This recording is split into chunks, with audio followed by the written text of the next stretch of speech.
I want to give you something that has transformed my life. I get this question a lot, like, how you been able to be successful? How you done this and how'd you do that? I'm about to give it to you today. Simple things. Maybe they're too simple to actually believe, but these things have worked tremendously in my life. It's something that my mother taught me. She taught me 3 things to do that could transform my life spiritually, that can transform my life in the real world. And to this day, I credit these 3 things for allowing me to be successful, for allowing me to be a top speaker in the world, for allowing me to be this huge creator. These simple 3 things that most people overlook. The first thing I'm gonna tell you to do is I need you to release control. Now listen, this is hard because most of us, we have this idea of how our life is supposed to go. I did. I thought I would be an NFL football player. I thought I would be a broadcaster after I retire. I thought that I would have this and I would have that. But I realized until you surrender your life, more than likely, you're not going to get what's actually meant for your life. Now listen, sometimes what you want to do is what you're supposed to do. That's rare. Sometimes it happens. But for most individuals, what you want to do is just what you want to do. But it's not what you're called to do. And this is hard because I want to do this. So when I lost sports, when I lost certain things in my life, I felt as if God didn't care about me because this is what I want to do, God. Why aren't you allowing these things to happen? But you got to realize this truth. Certain doors have to stay closed, or certain doors have to close in your life so you can walk through the door that's meant for your life. You got to lose certain things so you can actually gain what's meant for your life. And I'll say this. I know it's unpopular to say on this app, but sometimes you have to lose your dream to receive your purpose. I wouldn't be Trent Shelton today that y'all know if I didn't go through failure, if I didn't lose all these things in my life that I wanted to do. So number 1, you have to surrender control. I tell myself every single day, Trent, you know nothing. Trent, operate in faith. Trent, let God be the guide of your life, right? And God, listen, God will take you through some places you don't understand just to bring you to the place where he needs you to be. God will take you through a wilderness, and you know this. You might be in it right now. You're like, man, God is God in my life, but I'm losing this. I'm losing people. I lost my job. I'm going through this. I'm going through that. Like, this can't be God. And I'm going to tell you this. Sometimes you have to go through some unsure places just to get to the destination that is meant for your life. And me being on the other side of that wilderness, I can tell you that with truth and confidence, that there's more to your life than your current situation. Your current situation, I promise you, is not your final destination. So number 1, you have to surrender control. And how I do this every single day, I say, God, guide me. God, I release all control onto you.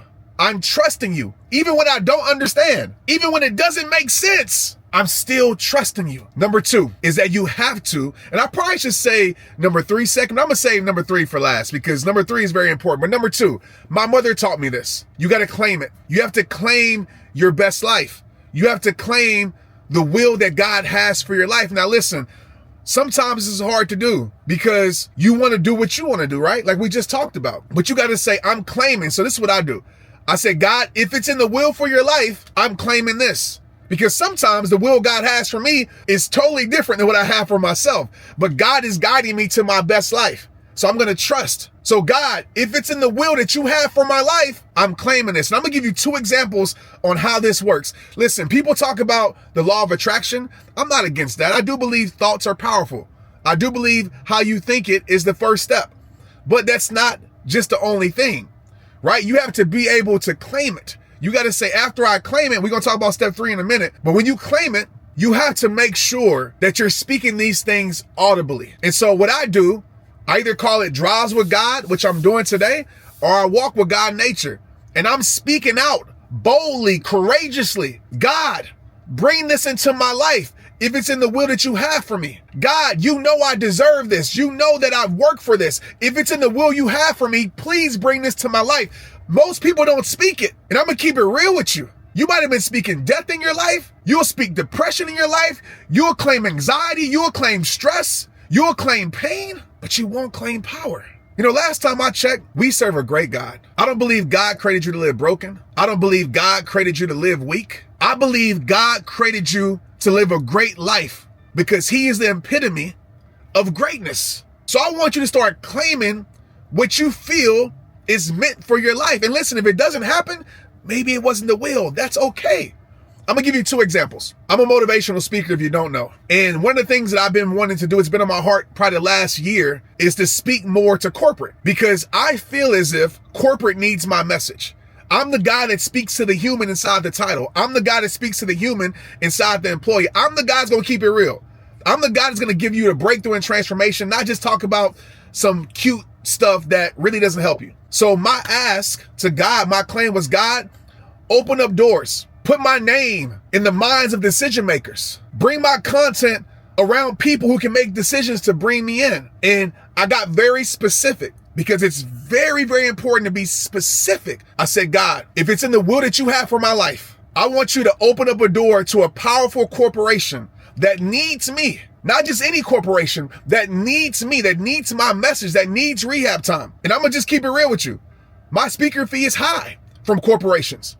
So I said, open up a door that's gonna pay me $30,000 plus, because they got it and that they need me. AT&T, you can go fact check this on my Instagram or my LinkedIn or my Facebook. AT&T, within a week or 2, reached out to inquire about me. You know what the speaking fee was? $35,000. They said, Trent, we want you. And I asked the lady, I said, how did you find me? She said, I was searching on the internet and a video just came across. I had no idea who you were. And this video came across, and what you were saying was exactly what I felt we needed. I can't make this stuff up. I spoke to AT&T and I crushed it. I claimed it. Second thing I'm gonna give you that I claimed in real time, about 2 months ago. Now, the step 3 we're about to talk about is very important, so make sure you finish this video. My son is a freshman in Texas, football player, phenomenal, one of the tops in the country. Not just saying that because he's my son, he's worked very hard, he's blessed. And I felt in my soul that he was going to get a scholarship offer. And so I went on my walk with God and I said, God, if it's in the will that you have for Tristan, bring him a scholarship offer his freshman year. The right school, just to kind of let him know that he's on the right path. Just to kind of give him a boost of confidence and reassurance that you got him. I kid you not, we're on vacation in Mexico. I get a text and say, hey, we're at your school. Where's Tristan? I say, can I give you a call? So I call the coach. Coach says, put Tristan on the phone. Make a long story short, Tristan gets on the phone on FaceTime and the coach offers him a full scholarship. Go check my Instagram. That happened a week after I claimed it. Step number 3 I want to give you, because claiming it is one part, but the third part of this is you got to believe it. You got to believe it. You got to believe it. See, a lot of times we claim things, but we don't believe it. And listen, God can do anything, right? God can still deliver even when you don't believe, for sure. But I believe when you have belief in your soul, when you put in the work, when you put yourself in position, when you're showing God, hey, I'm not just asking for this, I've actually worked for it. I've actually believed that you're going to deliver. Yes, I took a step. I'm not just telling you to, carry me the whole way. I'm actually doing what I'm supposed to do. So God sees and I believe God rewards that. But you got to believe it. When you pray, do you believe? When you ask, do you believe? They say you have not because you ask not. But when you ask, do you believe? And how you believe is proving it to yourself. How you believe is putting yourself in position for the blessing. How you believe is your daily habits. See, a lot of us, we want a miracle, but we don't want to put in the work to activate that miracle. Yes, God can deliver miracles without you doing a thing. Absolutely. But I do know this. When you put in the work to say, I deserve this miracle, when you put in the work to say, I deserve this blessing, I don't know. It just activates a little bit different. And so I want to challenge you to believe. And how you believe is by how you show up every single day. If you want to claim to get out of depression, make sure you're doing the things to help you get out of depression. If you want to claim that you want this dream or you want this thing to happen, make sure you're putting in the work. So with that speaking engagement, I didn't just say I want a speaking engagement and no work. Every single day I work. Every single day I practice. Every single day for the last 15 years. I put myself in position for that moment, because some of us say we want it, but we don't work for it. Some of us say we want these things, but we really don't believe because we lack faith. Faith is belief. Faith is believing the odds are beatable even when the odds say it's impossible. Faith is believing a door will open for your life that don't even exist yet. That's faith. It's belief. So I want to challenge you. If you want a supernatural breakthrough, and I'm not one of these spiritual people that's like, oh yes, I'm super spiritual and I have all the answers. I'm just giving you something that has worked in my life. I need you to believe it. I need you to claim it. And I need you to surrender it and watch how God moves in your life. But you got to let go of what you want to do and start asking God, what have you called me to do? And I promise you, purpose is the most fulfilling thing that your life can experience. But like I always tell you, my friend, it all starts with you. It's rehab time. Let's get it.